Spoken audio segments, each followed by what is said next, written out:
Hello guys, welcome to Z-Tech Revolution, and today we've got an old HP Pavilion desktop from the year of 2006. This PC has been one of my favorites ever since I was a little kid using this computer. This PC, as we go over the full specs, the model was a Hewlett-Packard Pavilion A1560N, so this PC is part of the A1000 family. This PC was a very good entertainment computer with, which came with a copy of Windows XP Media Center Edition, so it had Media Center pre-installed on the OEM operating system this computer came with. And the processor that this PC came with was an Intel Pentium dual core, so a Pentium D915 processor featuring 2 cores. And the graphics in there was the stock Graphics Media Accelerator 950, part of the 945G chipset.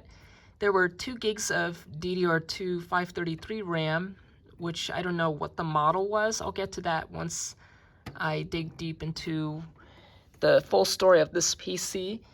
And the hard drive in there was a 300 gigabyte 7200 RPM hard drive, and the optical drive was a Super Multi DVD burner with LightScribe technology. And that's just about it. And as we go over the I/O ports in the front, the physical specs, there you can see the computer case that this thing is using is your typical micro ATX form factored mini tower, so you can plug in any micro ATX form factored motherboard without having the hassle of changing out your power supply depending on what components that are being plugged in, and also depending on what the power button wire is capable of. As we look at the front, there you can see I have installed 2 new optical disk drives, which I'll explain in depth later once I explain the full story on this PC. But in the meanwhile, we have a working card reader and a USB 2.0 port there. As we open up this cover, there you can see I've recently installed a floppy drive, which came out of an old Dell Optiplex 745 desktop. So that's what it looks like here. We've got 3 audio jacks, so we have a headphone, microphone, and a audio input. There you can see we also have a Firewire port, Firewire 400, 1394, and 2 more USB 2.0 ports. As we look at the bottom, there you can see the HP logo, the power button, and hard disk LED. This ideal PC was for digital photography, music, and videos, so this proves why this computer was a very good multimedia system. And over here is your certification. So this one has the 1-year limited warranty by HP. And that's just about it, showing the front of this PC. If you do not want to hear the story, please skip ahead to where I explain the rest of the specs on this PC. Okay, so ever since we bought this computer in 2006, it was a very good family computer for the time being. So I used to enjoy a lot of web surfing, streaming YouTube videos, and playing a lot of online games. So it was in very good shape for around 7 years until in later 2011. I mean, this was my favorite computer from my childhood. Until in later 2011, we started to encounter some problems, so it got filled with viruses, given that I've played some wild Tagman games which are infected with viruses, which caused the system to, like the hard drive, was really working hard on the recovering data, so it caused this whole system to go into a boot loop. Like, it wouldn't go past the Windows XP startup screen, and I tried restarting the computer, it still didn't work. So what we did there was we entered the HP system recovery software at startup by pressing F10. And after we've done that, I mean, it was a real pain when we had to like use 3 of the recovery disks. So we had to insert 1 out of 3, 2 out of 3, and 3 out of 3 to recover the software. I mean, it was a huge pain when we were trying to recover, like reset the whole system without losing our data. So it was working after we got everything recovered, but for only a few days. And the last time this PC worked original was back in summer of 2014, when I was trying to set up for my sister, it stopped working. So it went to the boot loop again, and then later on in 2015 and beyond, it showed NTLDR is missing, press Ctrl-Alt-Delete to restart. So there it went, it died. So here's what happened a couple of years later after I tried to restart, after I tried to investigate what the problem was. A couple of years later, after finding out why the computer wasn't booting up, it turns out that I found that the hard drive was bad. It was slow, it was corrupt, it was filled with bad sectors. It all was a matter of trial and error, just trying to investigate what the problem was, because I've been entering into system recovery too many times ever since 2017, trying to get it to work. But it turned out that nothing worked because the hard drive was bad. And the way I found out that the hard drive was corrupt was when I attempted to install Windows 10 on this machine, it wouldn't install. So I figured that, I was thinking the whole computer was dead, but I figured that just the drive needed to be replaced. So I went ahead and replaced it with a new Seagate Barracuda 500 gigabyte hard drive. So it's a 7212, the ST3500-418AS. That's the model of it. So, as you can see, I have the old Asus P5LP LE motherboard, which was stock with the original HP Pavilion computer. And it still has the original Intel Pentium D915 processor, which I was intending to upgrade to a Core 2 Duo E6700, but it turns out not only was the motherboard in bad shape, and even the chipset, even though the chipset still supported the up to the E6700 processor, but the motherboard was limited to the BIOS version that could not support Core 2 Duo processors because it wasn't the correct version of the P5LP LE series, which in that case is a P5LP LE Leosite.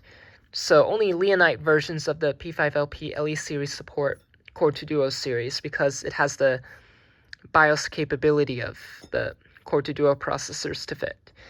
And the heatsink this computer came with was a Cooler Master, so this was the 95 watt copper core heatsink this computer originally came with. But man, this computer, when I was running intense programs on Windows 7, once I replaced the hard drive, it got so hot the fan was revving up and down for no apparent reason. Which the other reason behind it was because the fan, it was all dusty, so I had to dust the fan, dust the heatsink, and then it worked cool for the time being until the heat wave started and everything started to get so hot, including the 945G chipset. I also dropped in a ATI Radeon HD 5450 graphics card. It wasn't that great, but it was still decent enough to have more than 4 pixel shaders. So it had 80 CUDA cores, unlike 4 pixel shaders on this guy, which was really terrible. And there were originally 2 gigs of RAM, so before replacing the hard drive, I upgraded it to 6 gigs of RAM. However, the chipset only supported 4 gigs, so it recognized less than 4 gigs of RAM. So I also replaced the case fan with another Foxconn fan that moves more air, and the ball bearings are much more better. I mean, these two have awful bearings on it. And as we move over to the DVD or W drive that came with this computer, there was only one optical drive in there. The original was a LightScribe, which was originally manufactured by Lighton IT Corp. So this one was IDE powered. So the optical drives I've replaced just now with is, as I open up the PC, we got a SATA Hewlett-Packard Corp DVD-RW drive, and we have an IDE CD-RW drive in there. Both of them, they work flawlessly.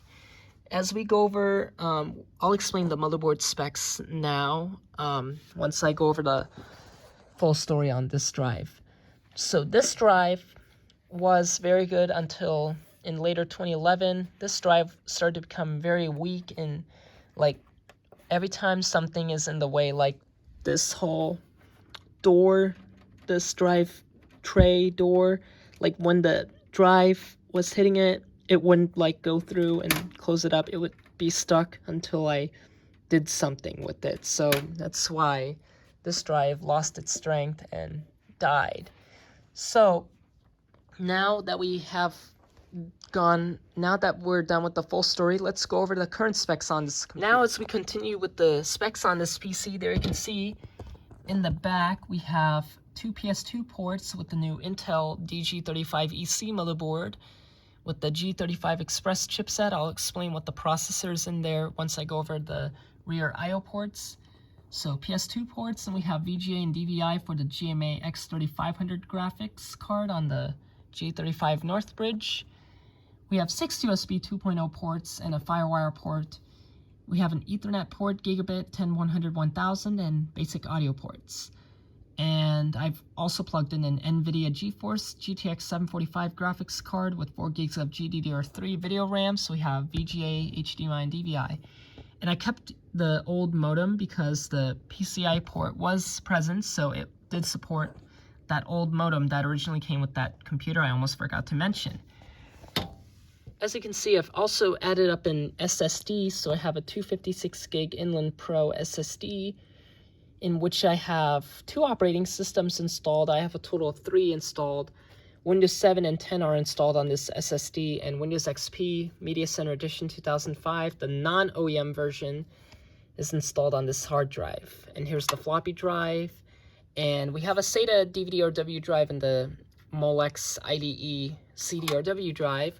I had to buy an additional Molex connector, so a Molex to SATA adapters for it. So that's why like the power supply that came with this computer only had 2 SATA ports, one to fit the SSD and one to fit the hard drive, but there was nothing more. So I bought an additional Molex to SATA cables.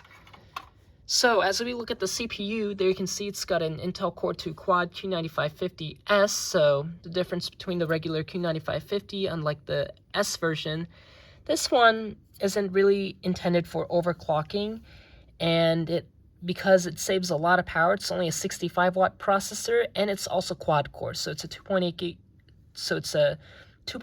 gigahertz clock speed.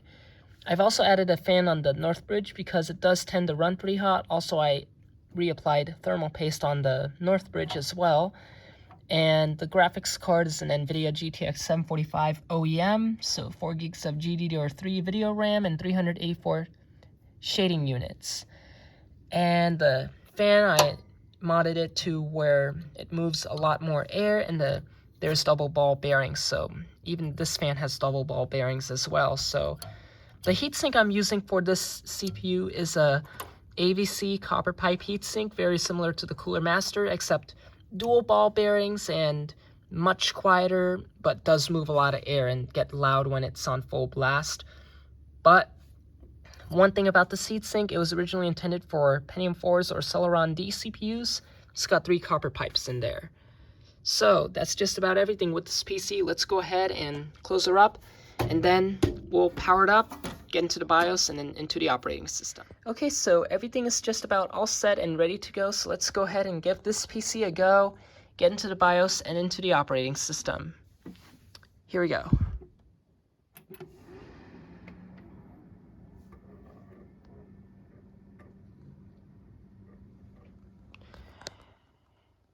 As you notice, the splash screen is showing the Intel logo, not the HP logo, because we got the Intel board in there. And the BIOS seems to be at higher resolution because it's got a newer chipset. And as you can see, it does recognize the processor as the Core 2 Quad Q9550. There's no S on it, which is not abnormal, so don't be alarmed if you don't see an S on the Core 2 Quad S processors. It's got a 1333 MHz front-side bus, unlike the Pentium D had a 800 MHz front-side bus.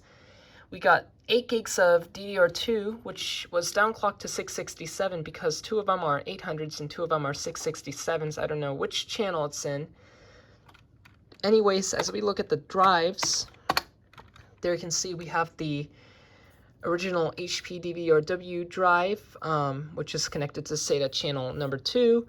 SATA channel number 1 and 3 have got the Seagate 500 gig hard drive and a Inland Pro 256 gig SSD, which always shows just SATA SSD, which is normal for Inland Pro SSDs. And as you can see, it's showing the correct date and time and the correct language as well. So let's go ahead and exit, get into the operating system, and for this demo, we're going to choose Windows 7.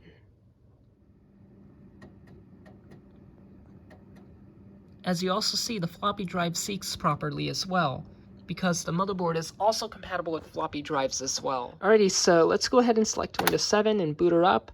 It's booting in from the SSD, which it's going to boot up really fast, like in less than 20 seconds. So there's going to be a huge improvement in the performance, unlike the old Pentium D processor and the Radeon HD 5450 graphics I plugged in there. And here we are at the desktop. So the computer is working very quiet, and the fans are going to calibrate any moment because speed fan is opening up. You can see it revved up. Now it's revving down to its speed fan configured speed. So for some reason it does that on these Intel boards, which is fairly normal. So as we look at the core temperatures on the throttle stop program I have, there you can see the load temperature showing only around 46 degrees Celsius and the idle temperature showing around 41 degrees and 43, which I believe is fairly normal on these systems.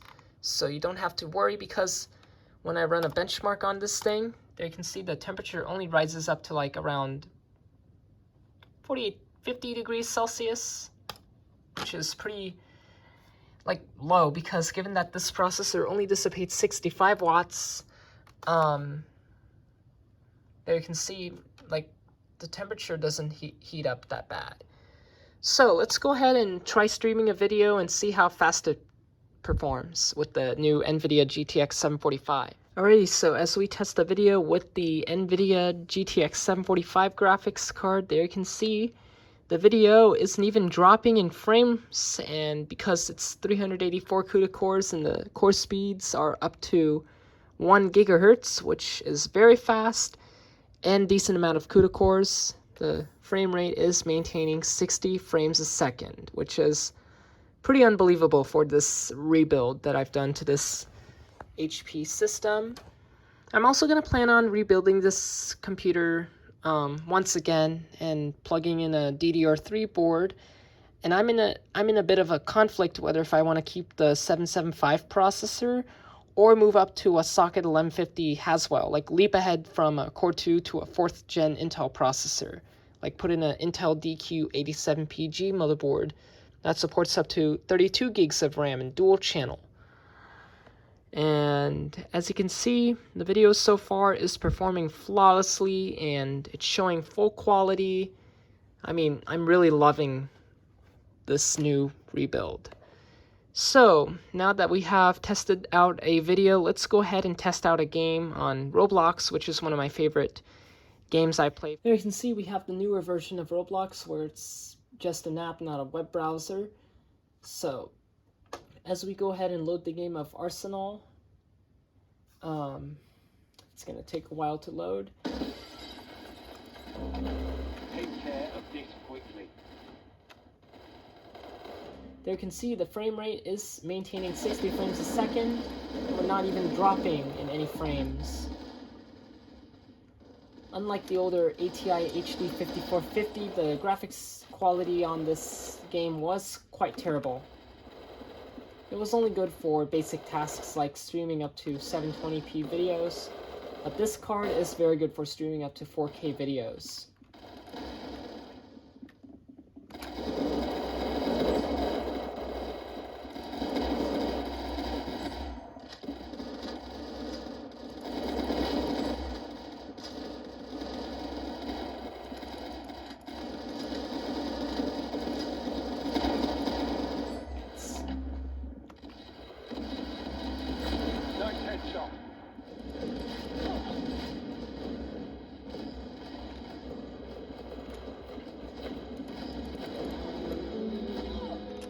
before we test out a few games on this PC, let's go ahead and test the fans. Let's first test the CPU fan on full speed. This is the idle speed, and as I gradually increase it at full speed,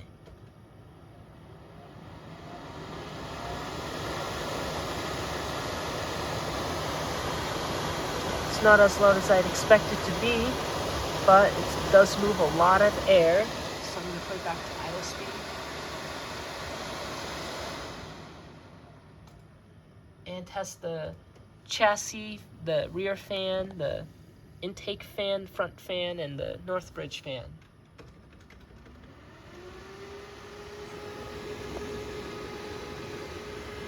So this fan, the loudest fan you're hearing is this Foxconn fan.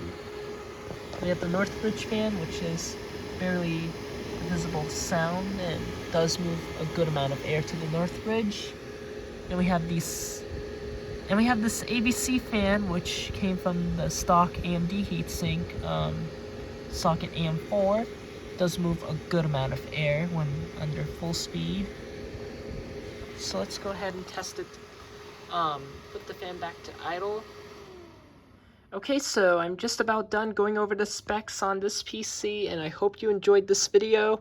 If you ever need any technical support, contact me at ztechrev@gmail.com. And if you have any further questions, you can also comment in the video as well. Don't forget to like and subscribe to my channel for more content, and you all have a good one. Take care of yourselves.